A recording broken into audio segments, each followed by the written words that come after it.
Okay, so we have even more information about Wuthering Waves and the new character Phoebe, which is coming out, which is a very interesting character because a lot of people noticed that her kit wasn't like a simple, boring, like damage DPS thing. It was kind of interesting being like a kind of damage over time character, and a lot of people were a little bit confused about what actually goes on in her kit. What is Spectro Frazzle? What is this kind of negative effect thing? And well, we're actually finding out today as Wuthering Waves released a whole article explaining it called Special Combat Mechanics Explained Negative Status. Now they say certain attribute attacks can inflict negative status on the character, granting various buffs and adding depth to the combat, which is very exciting to see because it seems like something, you know, is not just going to be exclusive to Phoebe. I feel like it's going to come out for some other characters as well, which again is going to be very, very cool. Obviously, this person's saying stop taking guide makers jobs. I do agree, maybe it's a little bit too early to be releasing some of this stuff, but hey, I don't mind it. Obviously, it gives us a little bit more information. And yeah, I feel like it's pretty good. Now, they say negative status, and then we go into the explanation. They say during battles, certain attribute attacks inflict negative status on targets. Negative status comes in 6 types, each carrying different effects. Take the new Resonator Phoebe in version 2.1 as example. She can utilize the Spectro Frazzle effect for a strategic advantage in battle. Let's examine how Spectro Frazzle effect works. So again, this is very important to a kit. Now they say certain Spectro attacks inflict a stackable Spectro Frazzle attack effect, and then the Spectro Frazzle effect. Oh my god, bro! They keep including it so many times in this. This needs to be kind of condensed a little bit more. But they say deals spectral damage to the target at regular intervals during its duration, while reducing 1 stack of Spectro Frazzle effect. The damage inflicted by Spectro Frazzle effect depends on the resonator's level, the enemy's defense and damage resistance, and the number of Spectro Frazzle effect stacks. It is not influenced by resonator's attack, crit rate, or other factors. So again, it is something that is like kind of separate from all of that, which again, I think it's totally fine. And I feel like, you know, it's a very interesting kind of mechanic that is coming to the game. And I think a lot of people do need to understand it whenever they are building their Phoebe, if you are putting for Phoebe. Obviously, there's a lot of Spectro Frazzle effects included in this paragraph. Kuro, please sort that out, because that was a absolute nightmare to read. Now, obviously, they say inflict a negative status on enemies. Now, they actually show you here, they say Rover Spectro performs an enhanced resonance skill when Rover Spectro has more than 50% of diminutive sound to inflict 2 stacks of Spectro Frazzle effect and shimmer on the target.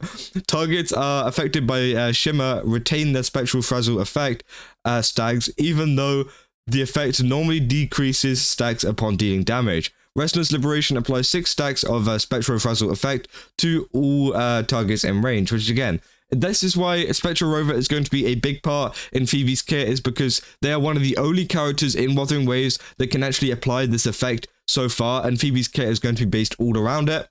We've actually got an entire other post that they actually released talking about her entire kit, which again, I feel like that is a little bit too early. Obviously, we've still got a couple days left until the release. I feel like that should just be left a little bit up to like the last day. But hey, I'll take it because it means people can actually kind of like prepare, I guess. But again, Spectro Rover is going to be one of the only characters that are going to work really well with Phoebe so far. Obviously, maybe there's going to be new characters that come out in the future that maybe could apply the same effect, which again is going to be very, very good. Now, they say Phoebe as confession. They say Phoebe in her confession status is adept and inflicting Spectro Frazzle effect on enemies. Heavy attack, Star Flash applies 5 stacks of Spectro Frazzle effect onto the target. Upon entering the confession status, Phoebe can immediately perform a heavy attack, Star Flash twice. A Resonance Liberation inflicts 8 stacks of Spectro Frazzle effect on the target. If multiple resonators apply Spectro Frazzle effect to the same target, its base damage is determined by the highest level resonator. So again, it does seem like there's a cool kind of effect going on, and it feels like, you know, they are trying to add a little bit more depth to this entire kind of combat system, and I feel like Phoebe is just going to be the start of this. Again, I'm going to be using Phoebe. I feel like the Spectro Frazzle effect is going to have quite a big effect, get it? Get it? It's gonna have quite a big effect on Wuthering Waves. Well, they say, yeah, they go on to say utilizing more negative status for more buffs. Now they say, in addition to inherent effects of negative status, some resonators receive extra bonuses when battling foes with negative statuses.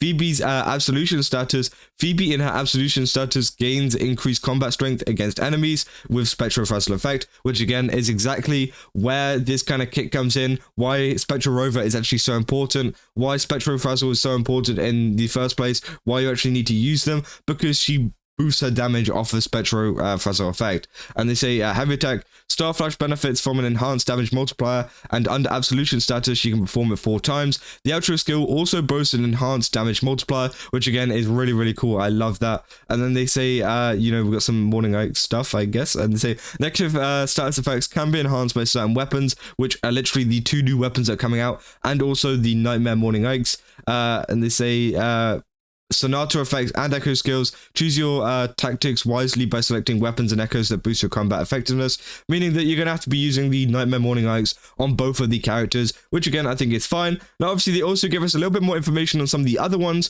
which we haven't really seen included in kit or anything at the moment, but I feel like it's definitely going to help out Aero a bit. I think Aero has been kind of neglected in terms of a element and stuff like that in Wuthering Waves, but I feel like Aero Erosion could actually change something. They say certain Aero attacks will inflict stackable Aero Erosion on enemies.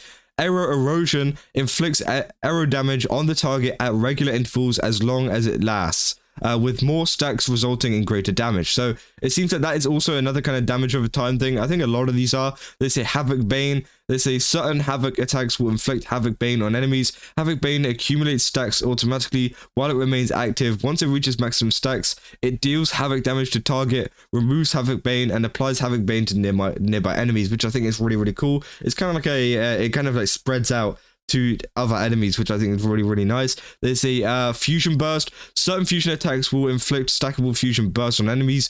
Once Fusion Burst hits its max stats, it ignites and removes those stacks, dealing fusion damage. It's going to be very interesting if we see any of this on Brant or not, or if they're going to use it on a different character, because obviously Brant is going to be fusion. Now we've got Glacio Chafe, I think that's supposed to say, and they say, or Chafe. They say certain Glacio attacks will inflict stackable Glacio Chafe on enemies. As Glacio Chafe stacks increase, the target speed gradually decreases. Upon reaching max stacks, the target is frozen, and the stacks of Glacio Chafe or Chafe, or whatever you want to call it, are removed. And then also, finally, we've got Electro Flare. Certain Electro attacks will inflict a stackable Electro Flare on enemies. While Electro Flare is active, it weakens the target's attack with more stacks, further reducing their strength, which again, all of these look really cool, and I think this is definitely going to add a lot of kind of intricacies and a lot of detail to the Wuthering Waves combat as a whole, which I really, really like. And I feel like, you know, this is definitely the direction that Wuthering Waves and Kuro games should be going, rather than going down like the element route. I was kind of scared that they were going to do that with the combat, in terms of, like, you know how Genshin Impact and stuff, they kind of work on an element type basis, whereas it doesn't really matter too much in Wuthering Waves. It does matter in terms of buffs and stuff like that, but there isn't like effects based off of like 2 elements clashing, anything like that. So I was kind of scared that they were going to add something like that to kind of like spice up the combat a bit, but it seems like they've gone for something completely different, which I think is great. And it's something a little bit new to the kind of open world gacha sphere as well. I feel like we haven't seen anything like this before. And I feel like a negative status is going to be very, very, very cool. And I can't wait to see what Phoebe is going to be like and how much damage she's going to be dealing, because it seems that this Spectro Frazzle effect is going to help out a lot. And I will definitely be using it in places like the Towerversity, because oh my god, I need a better Spectro character. Obviously my Jinshi is already there, but I feel like I do need another one just to kind of help out. So again, it's going to be interesting to see. And also the good thing about Phoebe is with the Spectro Rover, usually you should be running something like a Verena, something like that. So she's a very, very good free-to-play character, which I think a lot of people are going to be very excited for. I feel like, you know, if you're going to be running Phoebe, Spectro Rover, Verena, I mean, you know, that's pretty decent, especially for a 5-star character. So again, overall, honestly, a really, really good update from Wuthering Waves. I can't wait to see what they have in store for future updates as well, because this is just very, very exciting. And yeah, overall, really cool. Can't wait to pull for Phoebe. Let me know down in the comments what you guys think about this. Are you guys going to be pulling for Phoebe? Or are you guys going to be saving for another character? Obviously, there's Zany, and also there's some of the new ones that they actually announced in the trailer. Again, they all look really cool, so let me know down in the comments what you guys are going to be pulling for. Don't forget to leave a like and subscribe, and I'll see you guys in the next one. That's all. See ya.